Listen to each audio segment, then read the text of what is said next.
Howdy, welcome to Upper Michigan Today and happy Thursday. I have Rob Rosiak filling in for Elizabeth Peterson today. This is his big on-air debut. Robert's my cameraman, so we work together every single day, but obviously he's on the other side of things. So thank you so much for joining me today and for doing something a little bit different. Well, hey, thanks for bringing me on. It's been a pleasure, working with you and Elizabeth and, bringing Upper Michigan Today into your homes. It's been a wonderful experience. It's just weird because, again, as you said, I'm, used to being on the opposite side of that camera right over there. So, I'm used to having the producer talking into my ear. So it's weird, but happy to be here. You're very happy. Okay, so I like when I have a new guest host for the day.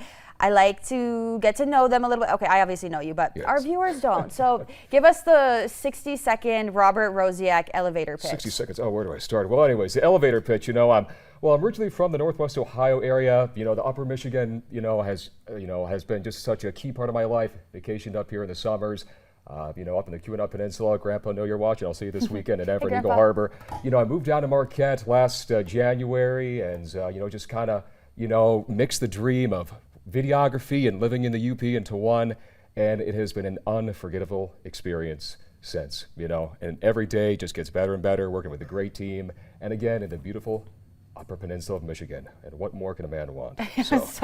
You sell it so fantastically, Robert. What's your favorite part about being up here? Coming from Ohio, I mean, I'm sure probably everything. Yes. Well, I just got to say, this area, the Upper Peninsula has so much history and the culture up here. Just the people up here. I really cannot find the words other than just this area. All of it has so much of a soul to it. It's just every day you discover something new. You learn about the people, their pasts, and again, just the history up here. It's crazy. Calumet, Michigan, which I'm so used to driving through. I was shocked to learn, and someone can fact check me on this, that it was once, proposed to become the capital of Michigan. Now, wouldn't you believe that? You go through Calumet now, it's insane. City. Yeah. So again, it's just the history up here, and of course the natural beauty. There's really no place like it.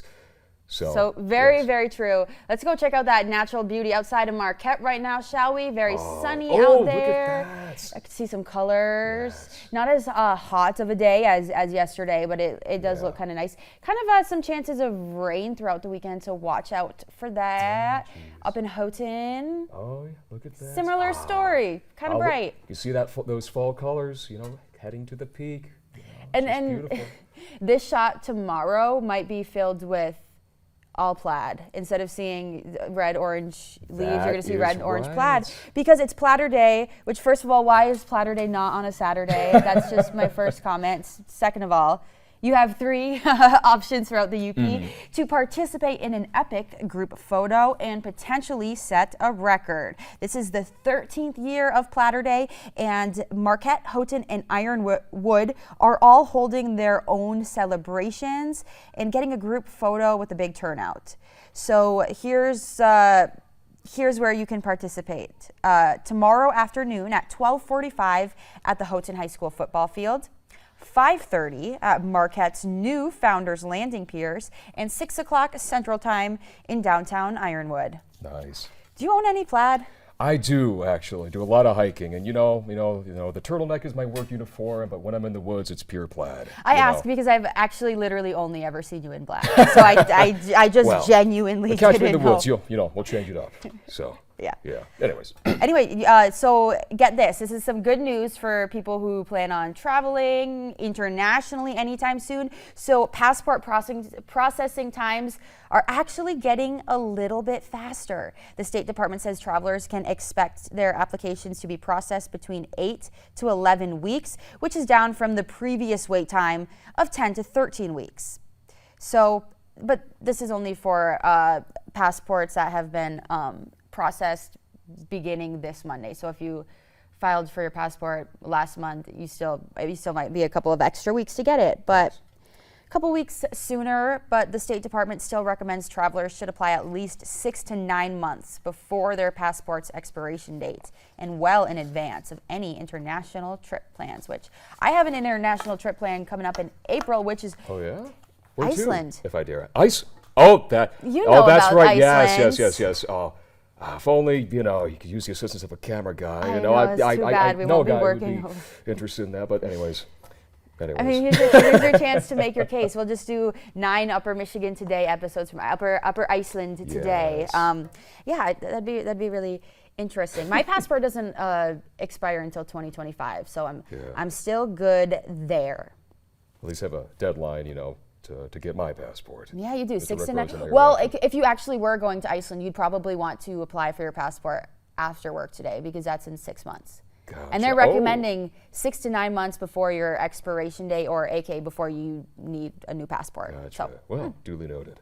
well, there's a new study that actually it doesn't necessarily determine what you like to eat, but it might play a role in the food you put into your body. So they're saying mind over matter. It might actually be a little bit more than that. So new research published in PLOS ONE finds some people may be better suited for the vegetarian lifestyle because of their genetics. Now, the study examined data from about 5,300 vegetarians and more than 300,000 meat eaters. The scientists say they discovered 3 genes significantly linked to choosing a vegetarian diet, and they found another 31 genes, but say those are not strongly connected. The scientists say that some of those genes have to do with lipids and metabolism. So now they're kind of just studying how genetics might play a role in what we like to eat. And I mean, I think it kind of makes sense. I've tried going vegetarian before. Yeah. I've tried being a vegan before, and it's never worked out in my favor. I mean, it could be just because those are the foods I like. It might have nothing to do with my my genetics, but I just thought that was kind of interesting. That, it is. Yeah. You're genetically predisposed to liking certain foods. Yeah. I mean, it's like the cilantro thing. Like some people taste cilantro and it tastes like soap, but other people, I think cilantro is delicious, and I love it. As an addition to Mexican cuisine and salsas and the sort. So yeah, I mean, I guess it kind of makes sense. I'm gonna do some exploring in my genealogy because I wonder, what history can tell about one's liking for microwave dinners and toaster oven waffles, because that's usually my diet, and that is not a statement of pride, believe me. So, anyways, gotta be some study that has to be done behind that. So. I got my 23andMe results back, and it told me that I'm 63% more likely to eat bagel bites for breakfast. No, I believe that. I believe that. No, but it told me that I have more Neanderthal DNA than most, so I thought that was a little bit interesting. And then it broke it down, and Elizabeth and I are gonna get into talking about our tests and that kind of thing sometime soon when she gets back.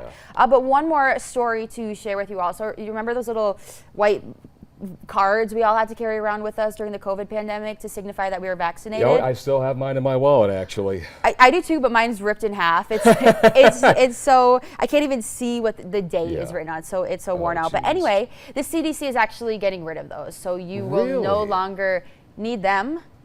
And that's basically it. You won't need it. And if you want your records, you can get them digitally. But you won't need the record to get a booster shot, to travel, that sort of thing. To be perfectly honest with you, I've only ever had to use my vaccine card maybe once or twice, like maybe going into the hospital or something like that. But other than that, be aware I haven't done like any international travel. But like I said, I very seldom have used mine. So I don't think there's going to be anyone who's going to be upset about this decision. Though, right. I think the only time I used mine was when I went to go get my second shot, and I had to show them my first one to show that 6 months had passed. Right, yeah. And I think that's really about it. Yeah.